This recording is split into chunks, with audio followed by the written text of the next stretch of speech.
we are back where we were. When I began the hashtag, Kenya is too good to go down. We are back there.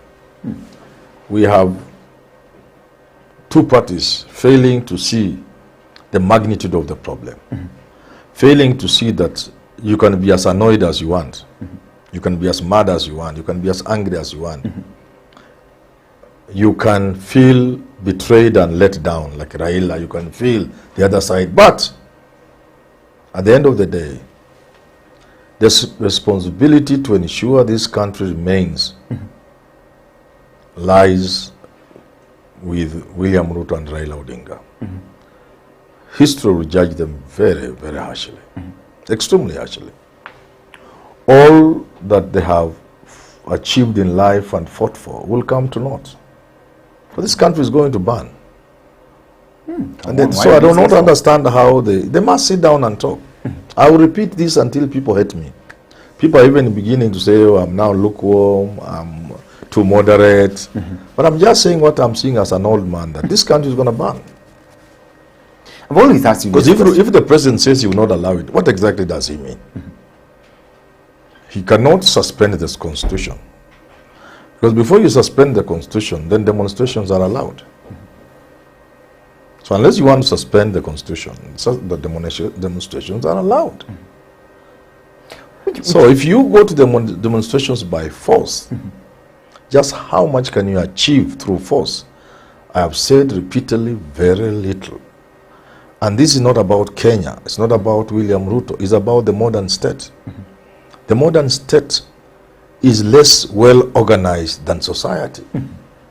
The modern state is weaker than society. You get what I'm saying? I get you.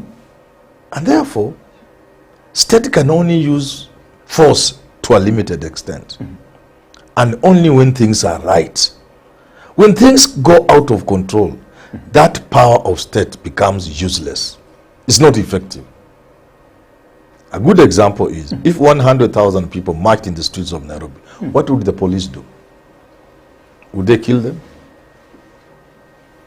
Do you see people? What do they do? No, what do they do? I know, I'm asking, what would the police do facing a crowd of 100,000 Kenyans walking into the streets of Nairobi? They will do nothing, because you can't kill people, 100 people. We only have about 100,000 policemen. So, I mean, 100,000 policemen in the whole country. Slightly, maybe about 110. So what can they do? They cannot shoot people. Okay.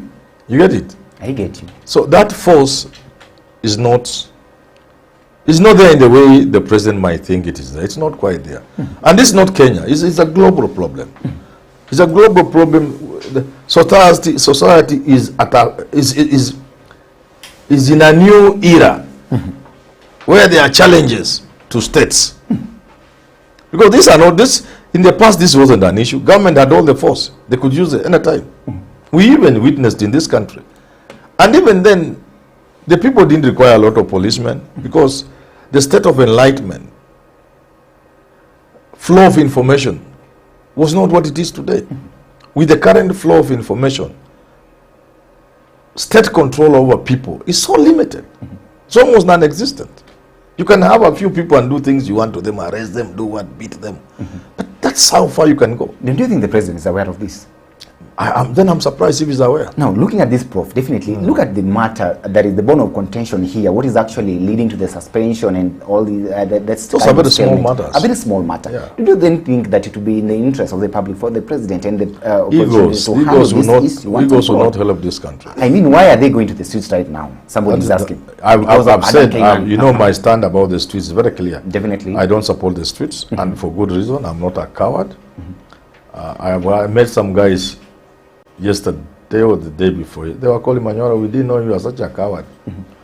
None of them has passed through what I've passed through. None of them could do what I've done in life. None of them could stand up against authority the way I have stand up. I've stood up against authority. And that's why I'm here suffering, instead of being a very big man in this country. Because of my capacity to say no. I have a very serious capacity to say no.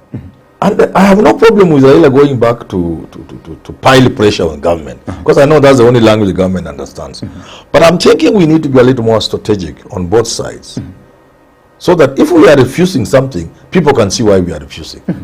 If we are going to the streets, let also people see why we are going to the streets. If government doesn't want to talk to Raila, let government also give good reason. Just talking tough is not good enough. Well, the president can talk tough, but anybody can talk tough. Anybody can talk tough. That doesn't help the country. I'm looking at ways and means of us getting out of this mess.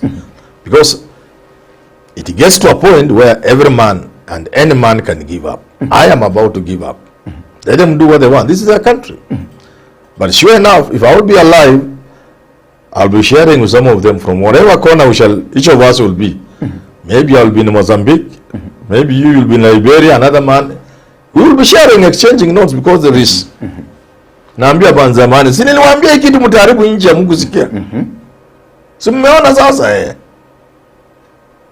The last time if I will be alive, because situations like this, you don't know whether you'll come out of them alive.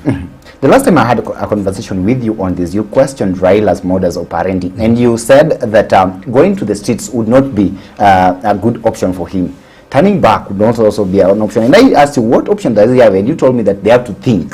It is a question of thinking. A question of thinking. Yes. And now we can see, perhaps people have been listening to us. Someone has sent me a text. I shall not mention it, but it's high up in the Azimio ladder. And let me read what he has said. What has he said?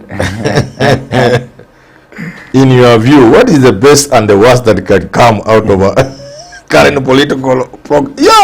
You see, it is good to think. It is good to know that country comes first. And that's, I start from there. I think that this country, I think this country doesn't seem to have enough people who care for it. That's my problem. Because if Ruto cared for this country, he would not jeopardize the talks over very little things. Why can't he just say, gentlemen, you sit down and talk? At a point that you people are unable to complete the talks, call us in with Raila. We shall come and beef up the discussions. When you are stuck, refer to us. But in the meantime, just talk. This is your country. So Mondi, the Otiena Molo is forcing the other guy there, and they are talking about their country. They are talking about their country. You know, why are we talking as if these people are talking about Uganda? You see, if you listen to the president of Rwanda, does he appear to be talking about the same country he is president of? You know, you cannot get angry about a situation. It doesn't help. I don't know whether you get what I'm saying. The president getting angry doesn't help anything. Okay. And Raila also quickly saying we are going to the streets. Maybe it also doesn't help. But you support him piling up pressure? Pressure, because government doesn't listen unless there's pressure. But so what I'm saying is, what I'm saying, doesn't it take less for Ruto to seek out Raila than to send people than to fight it out in the streets? Wouldn't it cost Raila less to look out for Ruto than to send people to the streets? But they've done that before. No, they have not done enough. So I suspect that even that Sunday, they must have been responding to forces outside. They didn't believe in what they were saying, both of them. Yeah, because what's so difficult with Ruto causing, because he's the president. Being the president, you are the bigger brother. What's so difficult causing people to sit down and talk? Let them disagree as they talk. Well and good. Ladies and gentlemen, remember you can support this production via those details down there on the screen.